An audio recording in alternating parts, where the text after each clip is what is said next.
যুক্তরাষ্ট্রের অভিবাসন ব্যবস্থায় যুক্ত হয়েছে এক নতুন আতঙ্ক, তৃতীয় দেশ নির্বাসন, যেখানে আফগান বা ভেনেজুয়েলার নাগরিকদের পাঠানো হচ্ছে সম্পূর্ণ অপরিচিত দেশ উগান্ডা এবং হন্ডুরাসে। 13,000-এরও বেশি মানুষ এই মুহূর্তে আইনি জটিলতায় আটকা পড়ে কাজের অনুমতি হারিয়েছেন। কেন এই কঠোর পদক্ষেপ? এর পেছনে কি শুধুই ভয় দেখানো নাকি বড় কোনো রাজনৈতিক কৌশল? বিস্তারিত জানুন ফারজানা আফরোজের প্রতিবেদনে। যুক্তরাষ্ট্রের বর্তমান প্রশাসনের অধীনে অভিবাসন নীতি এক নজিরবিহীন ও আতঙ্কজনক রূপ ধারণ করেছে। সাম্প্রতিক মাসগুলোতে প্রায় 13,000-এরও বেশি অভিবাসীকে তাদের নিজ দেশ নয় বরং সম্পূর্ণ অপরিচিত তৃতীয় কোনো দেশে নির্বাসনের নির্দেশ দেওয়া হয়েছে।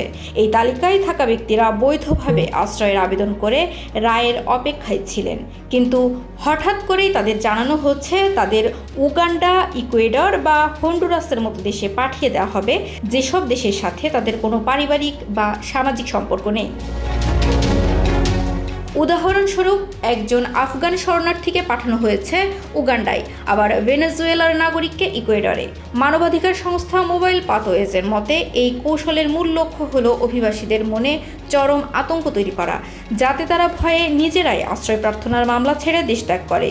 যদিও আইনি জটিলতা ও পর্যাপ্ত বিমানের অভাবে এখন পর্যন্ত খুব কম সংখ্যক মানুষকে প্রকৃতপক্ষে পাঠানো সম্ভব হয়েছে, তবুও এই নির্দেশনার ফলে হাজার হাজার মানুষ তাদের ওয়ার্ক পারমিট বা কাজ করার আইনি অধিকার হারিয়ে মানবেতর জীবনযাপন করছেন। অন্যদিকে ফ্লোরিডা, মিসিসিপি, দক্ষিণ ডাকোটা ও ইউটাহর মতো অঙ্গরাজ্যগুলোতে ভোটার নিবন্ধনে নাগরিকত্বের কঠোর প্রমাণ বাধ্যতামূলক করে নতুন আইন পাশ হয়েছে। এর ফলে ভোটার তালিকা থেকে অনেক প্রবাসীর নাম বাদ পড়ার শঙ্কা তৈরি হয়েছে। ক্যালিফোর্নিয়ার একটি ফেডারেল আদালত সম্প্রতি বিনা পরোয়ানায় অভিবাসী গ্রেপ্তারের ঘটনায় সীমান্তরক্ষী বাহিনীর কঠোর সমালোচনা করলেও ট্রাম্প প্রশাসন তাদের ম্যাস ডিপোর্টেশন বা গণবহিষ্কারের পরিকল্পনা থেকে পিছু হটছে না। সব মিলিয়ে 2026 সালের এই বসন্তে যুক্তরাষ্ট্রে অবস্থানরত লাখো অভিবাসী ও প্রবাসী বাংলাদেশিরা এক চরম আইনি ও মানসিক অস্থিরতার মধ্য দিয়ে সময় পার করছেন।